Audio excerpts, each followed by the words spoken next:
Alright guys, this is the first copy of the line of the presence. This is our game that you helped us create, and it's amazing to see it finally. This is the real thing. It's not a prototype. It's really heavy. You can see the nice foil on the front here, and you can also see on the side a little bit of nice contents.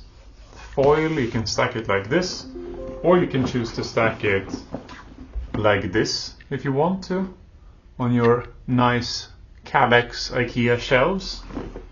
We're supporting a little bit of Swedish industry there. I have a couple of sides without the player information and all of that, and you have a nice backside that explains the game and shows some of the components. Let's get into it. The lid lift is pretty good. It's not too tight. You get this off here, and you will be greeted by exactly what we wanted you to see first. And you visit in a right much manner, you will learn the game through this guide. So this book is your learning guide. This is all you will need for your first game. And the game will help you set everything up. It tells you how to unpack the box. We'll show you that in a moment. And for your future adventures, you will use this side of the book, which is the campaign book that contains the entire narrative campaign for the presence, the advanced game, you can say. So this is amazing. In here you can follow step by step, hopefully, the rules of the game, and hopefully this will make it very easy for you and your group to get started. It looks gorgeous. You can see the nice friendly yellowy color here, and then when you go to the other side, it is not as friendly anymore. Campaign is a bit darker. But that's spoiler territory, we won't go there right now. Putting this aside, we get to the punch boards. So here you have all the tokens, 2 punch boards. This is the one that you will start the game needing. You will not need the second one, maybe perhaps punching the clock. But this is all you will need to start playing the game. This you can put to the side. Spoilers. Again, you can see that the blackboard material here on the side, and that's hard to see on the camera, but it's a very sturdy form of cardboard. It's thick, heavy, high quality, and the black will blend well with the board as well. So that's the tokens. Here you have the one of the several aids, but the reference sheet aid that will help you reference what the board rooms do, as well as do some math if you want to calculate probabilities on the different tokens that are called the clue tokens. One for each side of the board. And then we get to the rulebook here. The rulebook is in a nice spirity blue, and after you did the learning guide, this is all that you will need. This explains the full rules of the game in a logical order, but not in an order that you would teach them necessarily. It's meant for rules reference. You can see an overview of all the components here that we will be looking at. You keep going into the setup as you would expect, a little bit about game modes, and so on. Won't show you the whole rulebook. This is for you to discover. Or, well, it's online actually, so you can go and look at that. But this is so nice. Here we have the backside, another rules reference. Hopefully the most important stuff. There we go, placing this to the side, like that. And here you can see the first part of the insert, the boards. This is the hope track. with two sides on it that you'll use to track how much hope you have and how close the spirit is to turning on you. You'll see that when you explore the game. And here are two of the wings. So the main board consists of 5 pieces, you could say. These two, the wings, with a warm, lighted, nice side and a darker, cold, well, a bit more difficult side. And then you have the main board here,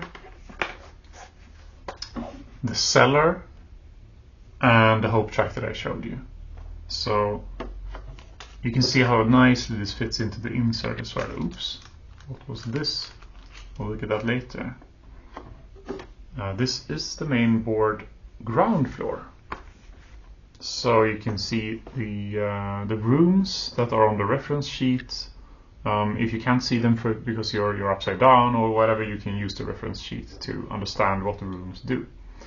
And it folds nicely, and then you have a bit darker, colder side for the advanced game. And well, here is the Chronicle. The Chronicle is only spoilers. This is only used with the campaign, and we will not be looking at this further. But it does contain things. It contains things. You will see. You will hopefully see. Yeah, no spoilers. Here is the cellar board. With I'm only showing one side of this board for now. There you go. It's nice and cozy. You can huddle down in the cellar, investigate the dark corners over here. It will contain your item deck, and you have some iconography here too. What's on the other side? You don't know, and I won't tell you. Alright, here are the visitor boards. The little stretch goal board to keep the clue deck and a few other goodies. And the secret boards that you will use for the secret cards. The visitors have these nice thick character boards. And the Descendant and the 3 first characters here you will use in your introductory game, and then you encounter this little thing. You're not supposed to look behind this, spoilers. So these are the only characters that you can use when you start your first game, but they are definitely plenty. You have the Descendant, the Professor, the Orphan, and the Detective as visitors. And on the back they have some story, and the feather icon here refers to the campaign. You will use it in the campaign if you survive that far. Putting these to the side, well, we can leave them there for now. You can carefully take out this incomplete stack without looking, and you come to the Spirit. Our beautiful first spirit character. This is veiled in moonlight, the first spirit that you will meet in the house. You have some info on the back of her board here. You see the board is very big, showing her art off very well, and enforces a theme that you will see throughout the presence. The spirit is large. The spirit has large cards. The visitors are small, and all their components are tiny. It is just enforcing the narrative asymmetry that we want here. And here you see a locked card yet again. So beneath this is something else. You can imagine maybe, but we will not look at that right now. We'll put her right back where she was, lest she gets upset. And here you can see some nice slots for the dice. These dice that you can put right down there. And this is a slot for the spirit pawn, where you can put her when she's resting. There we go. Okay. Put this back in here. So we can, lest I forget how these things are supposed to go in, just to test that too. Oh, I can't put that in. Oh well. Here you have the card wells for the small cards, and the learning guide will tell you which ones you will need. This is one of them that you will open, and you can see on some of them that you shouldn't open them. You shouldn't look behind this card. This is not for your eyes, your prying eyes. So these stay in the box. This one you will have a couple of cards from, and then it will say stop. And then again you put it back in the box. This contains the visitor cards, the clue cards. And here are two large stacks of cards. This is the first one that you will use when you start the game. It will introduce the dream, which is the introductory scenario in the learning guide. Well, you know this by now. The little lock symbol means no peekies. Good. Let's take out and look at our beautiful dice. So these are the spirit dice, the unique kind of spirity, smoky dice that we obsessed over until we got all the details right, and they work. They look amazing on the board. You'll see when you get to this. It's really cool. And this is of course a card well here. You will have your sleeved cards in it, or if you sleeve cards, not everyone does. Here we have the doors that you will use on the board, baggies, and the Fox velvet bag that the spirit will use to draw its clues from. Very nice and shimmery. And the pawns. So you can see here on the same theme as before, if we take out the pawn for the detective, and he's in the cellar right there. Well, I'm not sure if you know this, but spirits don't have pawns in the presence. So what is this, you may say? Well, I guess it's for you to find out. But let's just say this would appear somewhere. You can see that it is markedly taller than the poor detective. But of course, the spirit doesn't have pawns, you know that. You use dice instead. So why am I even showing you that?